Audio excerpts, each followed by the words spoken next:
एक वोट का अधिकार बाबा साहब अंबेडकर देके गए आपको। किस वोट से इस देश में आपका राज आएगा, और इस उम्मीद के साथ चले गए कि आने वाली पीढ़ियां समझेगी। दिल्ली में आपके हिस्से में क्या है एमसीडी में, जरा दिल्ली के लोग हाथ उठा के बताना मुझे। बड़े हमारे बहुजन मीडिया के लोगों से भी धन्यवाद कहता हूं, झूठ मत दिखाया करो यार। क्या झूठ दिखाते रहते हो कि हम तो यहाँ किला ढा देंगे। हालात देखो आज क्या है, एक सीट नहीं जीत पाए, एक सिंगल सीट। पिछलग्गू बन के अपने हिस्से की बात भी नहीं कह सकते हो मेरे साथियों। एक सामने कहने का प्रयास किया था तथागत बुद्ध के बारे में, बाबा साहब की प्रतिज्ञा के बारे में, देखो क्या हुआ। लोकतंत्र में जिनका वोट होता है उनका राज होता है, लेकिन भारत के लोकतंत्र में जिनकी संख्या ज्यादा है उन पर अन्याय अत्याचार भी ज्यादा है, और वो अधिकारों से भी सबसे ज्यादा वंचित है। इस मंच पे ये नाम नहीं बैठे, विचार बैठे हैं, व्यक्ति नहीं बैठे, संदेश बैठे हैं। मैं इस मंच का पुनः सम्मान करता हूं, क्योंकि हम उम्मीद को रखने वाले लोग हैं, हमारे कंधों पे बड़ी जिम्मेदारी है। तो मैं आपसे ये अनुरोध करता हूं कि अपनी एकता को बना के रखिए।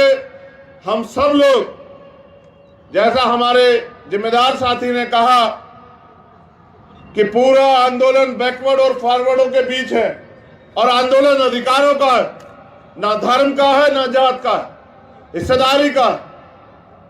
मैं इस बात को और ताकतवर तरीके से संबद्ध करता हूं कि आज के दलित और आदिवासी भी इस देश में पहले से अगर ज्योतिबा फूले को पढ़े, आधुनिक भारत में जो महापुरुष हुए हैं, या डॉक्टर बाबा साहब अम्बेडकर को पढ़े, तो उनके आंदोलन हमें शिक्षा देते हैं कि हम अतिशूद्र और शूद्र थे, हम अछूत और अतिशूद्र थे।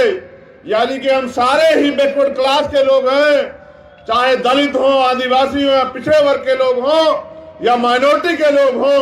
तो मैं इस बात को और ताकतवर बल देता हूं कि ये पूरा आंदोलन अगड़े और पिछड़ों का आंदोलन है, और जब पिछड़े वर्ग के लोग अधिकारों के लिए लड़ने का काम करेंगे तो डंडे और झंडे के साथ हम इस आंदोलन को सींचने का काम करेंगे, क्योंकि आने वाले नस्लों का जवाब देना है। लड़ाई आपकी मेरी नहीं है, हम तो जागरूक सजग लोग हैं। आने वाली पीढ़ियों के हिस्से में क्या बचेगा। महापुरुषों ने संघर्ष से पेड़ लगाए और उसके फल हम लोग खा रहे हैं। आज अगर प्राइमरी स्कूल के हेडमास्टर का बेटा यहाँ खड़ा होकर बोलता है तो ये महापुरुषों के संघर्ष, बलिदान, त्याग के जो कारण जो हमें फल मिले हैं, जो अधिकार मिले हैं संविधान में, ये उनकी देन है। अगर वास्तविकता में ये अधिकार चले गए तो शायद कभी किसी हेडमास्टर छोड़िए IAS IPS का बेटा भी यहाँ खड़ा होकर नहीं बोल पाएगा। मैंने बड़ी मजबूती से महसूस किया, और मुझे हमेशा साथियों ने प्रेरित किया कि पढ़िए, क्योंकि मेरी उम्र कम है। तो मैं ये तो नहीं कह सकता मैं 30 साल से आंदोलन चला रहा हूं, या 40 साल से आंदोलन चला रहा हूं, या 20 साल से आंदोलन चला रहा हूं। मैंने तो जो कुछ भी सीखा इस मंच पे बैठे हुए लोगों से, या महापुरुष जो लिख के गए उससे सीखा। मुझे आज भी याद है जब मैं पढ़ता हूं बाबा साहब अम्बेडकर के 1956 के स्टेटमेंट को, जो किताबों में लिखा हुआ है आगरा का, कि मैं तमाम तरह के अपमान, अन्याय, आरोप सह के इस कारवां को यहां तक लेके आ पाया हूं। अगर आप इसको आगे नहीं बढ़ा सकते तो इसको पीछे मत जाने देना मेरे बच्चों, यही मेरा आपको संदेश है। आज तो कारवां लुट चुका है, भक्ति छोड़िए साहब, हालात देखिए क्या हो गए हैं। वो जो नेता घर से बाहर नहीं निकलते, उनको आपकी और मेरी परवाह नहीं। आज मजबूर है हम लोग कि न्याय जन्मसिद्ध अधिकार है, फिर भी हम रोज लाशें उठा रहे हैं। राजस्थान हो या मध्य प्रदेश या दिल्ली, मैं तो दिल्ली के लोगों को बधाई दूंगा, मेरे सम्मानित मंच, कि आज दिल्ली का रिजल्ट आया है। एक से एक वक्तागण यहाँ बड़े बड़े ओजस्वी भाषण देते हैं। दिल्ली में लोग खुशी मना रहे हैं, और ये लोग यहाँ जो है बताइए सम्मेलन कर रहे हैं। जिनका देखिए, जिनकी वोट नहीं उनका राज स्थापित हो गया एमसीडी में। इनका देखिए, इनका हौसला और इनका रास्ता देखिए कि वो लोग दिल्ली में जश्न मना रहे हैं, रंग लगा रहे हैं, जिनका इतना सा वोट है और जिनका इतना बहुसंख्यक वोट है। ये यहाँ तमाशबीन बने बैठे हैं, बताइए। अब कह रहे हैं वोट हमारा राज तुम्हारा, सारे नेता यही कहते हैं, बताइए, कोई कमी छोड़ता ही नहीं है। मगर ये बताओ दिल्ली में आपके हिस्से में क्या है एमसीडी में, जरा दिल्ली के लोग हाथ उठा के बताना मुझे। बड़े हमारे बहुजन मीडिया के लोगों से भी धन्यवाद कहता हूं, झूठ मत दिखाया करो यार, क्या झूठ दिखाते रहते हो कि हम तो यहाँ किला ढा देंगे। हालात देखो आज क्या है, एक सीट नहीं जीत पाए, एक सिंगल सीट। पिछलग्गू बन के अपने हिस्से की बात भी नहीं कह सकते हो मेरे साथियों। एक सामने कहने का प्रयास किया था तथागत बुद्ध के बारे में, बाबा साहब की प्रतिज्ञा के बारे में, देखो क्या हुआ। ये हालात है, सच यही है। उनके तलवे चाट के, उनकी पूंछ बन के हम ओरिजिनल बात भी नहीं कह सकते हैं। अपने हक की बात तो छोड़िए, जो महापुरुष कह के चले गए हैं। इसलिए कह रहा हूं दिल्ली के लोग बधाई के पात्र हैं। इतनी बड़ी आबादी और फिर भी बैठना जूतों में ही है, तो मैं क्या कर सकता हूं भाई बताओ, जब आप लोग सुधरना नहीं चाहते। मैं तो प्रयास कर रहा हूं और मेरे साथ हजारों साथी प्रयास कर रहे हैं दिल्ली में भी कि हमारे लोग जागें, लेकिन आप आदत छोड़ने को तैयार नहीं है। तो कोई बात नहीं, हम फिर जगाएंगे, फिर आपके बीच में जाएंगे, फिर समझाने का काम करेंगे। क्योंकि अगर इस काम को हम पढ़े लिखे लोग नहीं करेंगे तो किन से उम्मीद करें, वो लोग जो सुबह उठ के काम पे निकल जाते हैं। ये तो पूरा समाज आर्थिक रूप से कमजोर है। थोड़ा बहुत अगर आरक्षण से जो नौकरी मिली उसके कारण बन पाए। इसलिए जो पढ़े लिखे सजग लोग हैं उनकी जिम्मेदारी बनती है कि अपनी जिम्मेदारी को समझें। जैसे बहुजन मीडिया ने अपनी जिम्मेदारी को समझा, बहुजन नेता भी अपनी जिम्मेदारी समझे। अपनी रोजी रोटी, अपनी तैयार की गई संपत्ति, अपने परिवार की चिंता छोड़ के समाज की चिंता करें। क्योंकि अगर हम इनकी चिंता करते हैं और इनकी चिंता करने वाला नेता कभी समाज का भला नहीं कर सकता, मैं आपको गारंटी देता हूं। आप मेरी बात को याद रखना, जो परिवार की और अपनी संपत्ति की परवाह करेगा। मेरे ऊपर कितने आरोप लगा लो, कितनी बुराई कर लो, कितने ही जो है तमाम तरह की मुसीबतें खड़े कर दो, लेकिन पूछो आने वाली पीढ़ी आपसे भी पूछेंगी। आप जहां भी हैं, जिस दल में भी हैं, वहीं बैठ के दूसरे लोगों से सीख लेके अपने समाज के बारे में सोचो। ऐ मेरे बहुजन समाज के लोगों, कारवां लूट चुका है। ईवीएम पे रोते रहो, आरक्षण पे रोते रहो, किसी और चीज पर रोते रहो। एक वोट का अधिकार बाबा साहब अम्बेडकर देके गए आपको। किस वोट से इस देश में आपका राज आएगा, और इस उम्मीद के साथ चले गए कि आने वाली पीढ़ियां समझेगी। कहा 10 डॉक्टर, 10 इंजीनियर, 10 वकील जिस समाज में तैयार हो जाएंगे, उनको कोई नहीं रोक सकता। बताओ रुके नहीं रुके। आज लाखों डॉक्टर, लाखों इंजीनियर, लाखों वकील हैं, मगर बताओ न्याय मिल रहा है नहीं मिल रहा है। मेरे काबिल साथी यहाँ बैठे हैं, कह रहे थे ईडब्ल्यूएस पे फैसला आएगा हमारे पक्ष में। और एक दो काबिल और बैठे, वो हंस भी रहे थे, कहे कि ये गुमराह कर रहे हैं, कोई फैसला नहीं आया। अगर वाकई में नहीं आया, क्लोजम सिस्टम भी इसमें है, लेकिन उनको चैलेंज कहां से करोगे, उसकी ताकत बता दो कहां है। बस इस देश में सड़कों से नारे लगते हैं और कानून सदनों से बनते हैं। आप इससे बड़ा सम्मेलन करो, जिनको कुछ देना नहीं वो नहीं देंगे। लेकिन अगर आप अपनी ताकत बना लोगे और कानून बनाने की हैसियत में चले जाओगे, फिर आपके लोगों के आधे से फैले नहीं रहेंगे। तो मैं मेरे सोए हुए बहुजन समाज के लोगों, चाहे कितनी भी निंदा करो, कितना भी विरोध करो, लेकिन हालात देखो कि आज हालात क्या है। और मेरा पूरा भरोसा है कि बाबा साहब अम्बेडकर ने एक बात कही थी कि 21वीं सदी हमारी है, ये 21वीं सदी चल रही है। हम रहे ना रहे, आप उम्मीद रखो, जो इधर बैठे हैं वो भी और जो इधर बैठे हैं वो भी, ये देश भी सलामत रहेगा, हमारा राज भी आएगा और महापुरुषों का सपना पूरा। क्योंकि बाबा साहब अम्बेडकर झूठे नहीं हो सकते, उनकी औलादे झूठी हो सकती है, नालायक औलादे। सच्चे औलादे भी झूठी नहीं है और बाबा साहब अम्बेडकर भी झूठे नहीं। अगर ज्यादा लोग नहीं कर रहे हैं, कुछ तो कर रहे हैं, और जो दांव में लगा के कर रहे हैं उनका बहुत बहुत धन्यवाद। पुनः आयोजकों का धन्यवाद, इस उम्मीद के साथ कि सजग रहिए, जिम्मेदार बनिए, अपनी जिम्मेदारी को समझिए। जो महापुरुषों के आंदोलन से आपको मिला है, उसके बाद आपकी जिम्मेदारी बनती है कि समाज की जिम्मेदारी भी आपकी है। पुनः फिर मुलाकात होगी। जय भीम, जय भारत, जय मंडल, जय संविधान, जय जोहार, नीला सलाम। धन्यवाद।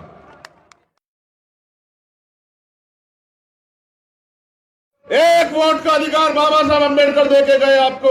किस वोट से इस देश में आपका राज आएगा, और इस उम्मीद के साथ चले गए कि आने वाली पीढ़ियां समझेगी। दिल्ली में आपके हिस्से में क्या है एमसीडी में, जरा दिल्ली के लोगों हाथ उठा के बताना मुझे। बड़े हमारे बहुजन मीडिया के लोगों से भी धन्यवाद कहता हूं, झूठ मत दिखाया करो यार। क्या झूठ दिखाते रहते हो कि हम तो यहाँ किला ढा देंगे। हालात देखो आज क्या है, एक सीट नहीं जीत पाए, एक सिंगल सीट। पिछलग्गू बन के अपने हिस्से की बात भी नहीं कह सकते हो मेरे साथियों। एक सामने कहने का प्रयास किया था तथागत बुद्ध के बारे में, बाबा साहब की प्रतिज्ञा के बारे में, देखो क्या हुआ। लोकतंत्र में जिनका वोट होता है उनका राज होता है, लेकिन भारत के लोकतंत्र में जिनकी संख्या ज्यादा है उन पे अन्याय अत्याचार भी ज्यादा है, और वो अधिकारों से भी सबसे ज्यादा वंचित है। इस मंच पे ये नाम नहीं बैठे, विचार बैठे हैं, व्यक्ति नहीं बैठे, संदेश बैठे हैं। मैं इस मंच का पुनः सम्मान करता हूं, क्योंकि हम उम्मीद को रखने वाले लोग हैं, हमारे कंधों पे बड़ी जिम्मेदारी है। तो मैं आपसे ये अनुरोध करता हूं कि अपनी एकता को बना के रखिए। हम सब लोग, जैसा हमारे जिम्मेदार साथी ने कहा कि पूरा आंदोलन बैकवर्ड और फॉरवर्डों के बीच है, और आंदोलन अधिकारों का है, ना धर्म का है ना जात का है, हिस्सेदारी का है।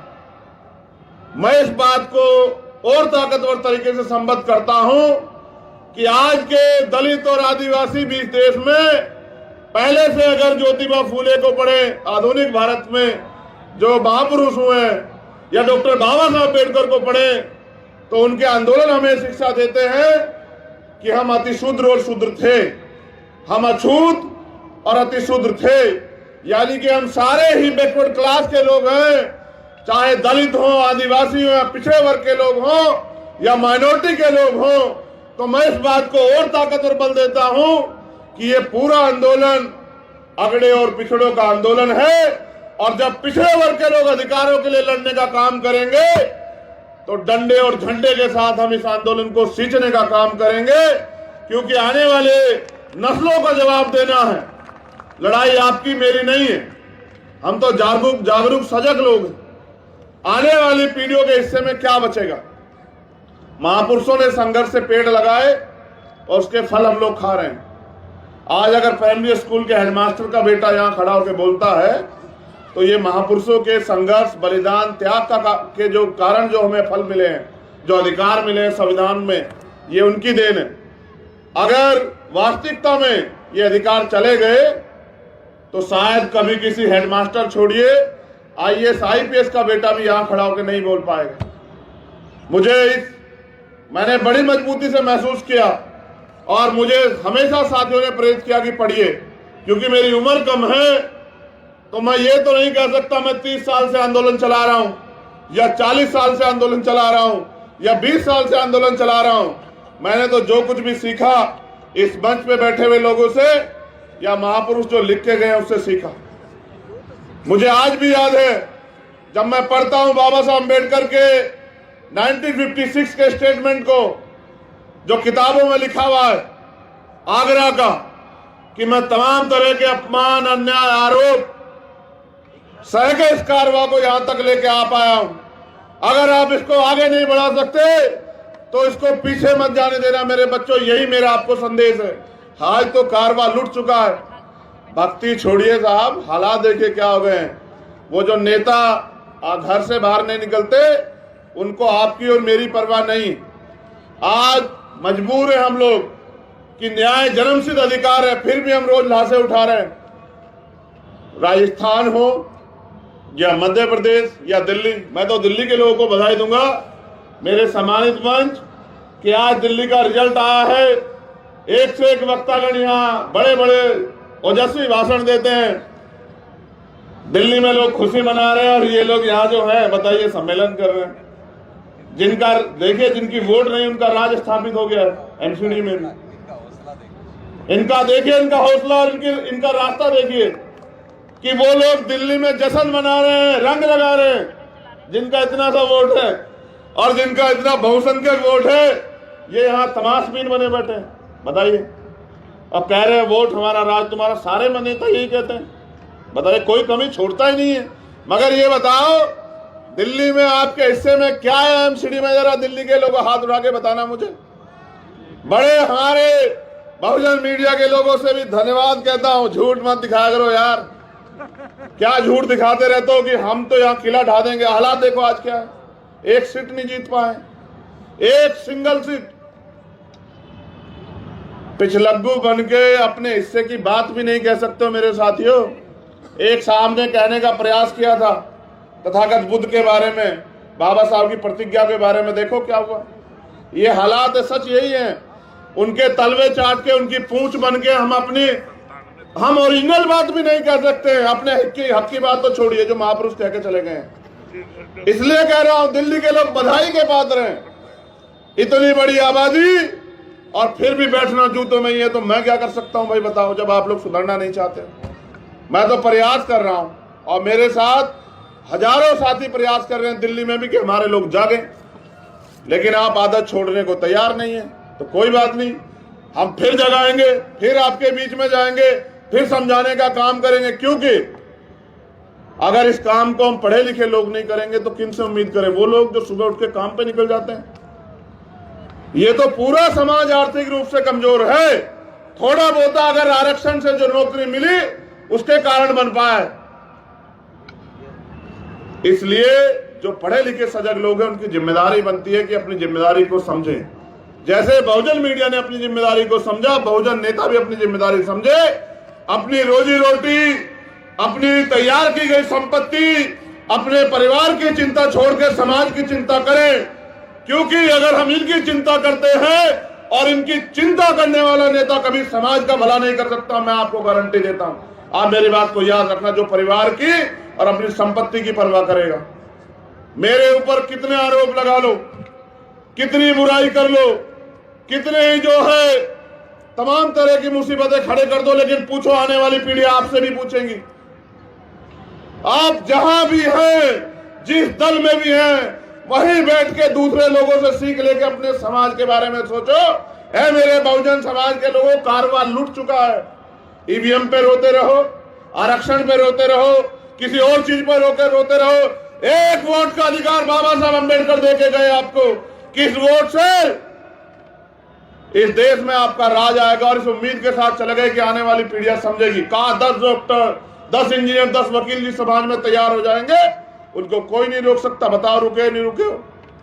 आज लाखों डॉक्टर, लाखों इंजीनियर, लाखों वकील हैं, मगर बताओ न्याय मिल रहा है नहीं मिल रहा है। मेरे काबिल साथी यहाँ बैठे हैं, कह रहे थे ईडब्ल्यूएस पे फैसला आएगा हमारे पक्ष में। अब एक दो काबिल और बैठे, वो हंस भी रहे थे, कहे कि ये गुमराह कर रहे हैं, कोई फैसला नहीं आया। अगर वाकई में नहीं आया, क्लोजन सिस्टम भी इसमें है, लेकिन उनको चैलेंज कहां से करोगे, उसकी ताकत बता दो कहां है। बस इस देश में सड़कों से नारे लगते हैं और कानून सदनों से बनते हैं। आप इससे बड़ा सम्मेलन करो, जिनको कुछ देना नहीं वो नहीं देंगे। लेकिन अगर आप अपनी ताकत बना लोगे और कानून बनाने की हैसियत में चले जाओगे, फिर आपके लोगों के आधे से फैले नहीं रहेंगे। तो मैं मेरे सोए हुए बहुजन समाज के लोगों, चाहे कितनी भी निंदा करो, कितना भी विरोध करो, लेकिन हालात देखो कि आज हालात क्या है। और मेरा पूरा भरोसा है कि बाबा साहब अम्बेडकर ने एक बात कही थी कि 21वीं सदी हमारी है, ये 21वीं सदी चल रही है। हम रहे ना रहे, आप उम्मीद रखो, जो इधर बैठे हैं वो भी और जो इधर बैठे हैं वो भी, ये देश भी सलामत रहेगा, हमारा राज भी आएगा और महापुरुषों का सपना पूरा। क्योंकि बाबा साहब अम्बेडकर झूठे नहीं हो सकते, उनकी औलादे झूठी हो सकती है, नालायक औलादे। सच्चे औलादे भी झूठी नहीं है और बाबा साहब अम्बेडकर भी झूठे नहीं। अगर ज्यादा लोग नहीं कर रहे हैं, कुछ तो कर रहे हैं, और जो दांव में लगा के कर रहे हैं उनका बहुत बहुत धन्यवाद। पुणे आयोगों का धन्यवाद, इस उम्मीद के साथ कि सजग रहिए, जिम्मेदार बनिए, अपनी जिम्मेदारी को समझिए। जो महापुरुषों के आंदोलन से आपको मिला है, उसके बाद आपकी जिम्मेदारी बनती है कि समाज की जिम्मेदारी भी आपकी है। पुनः फिर मुलाकात होगी। जय भीम, जय भारत, जय मंडल, जय संविधान, जय जोहार, नीला सलाम। धन्यवाद।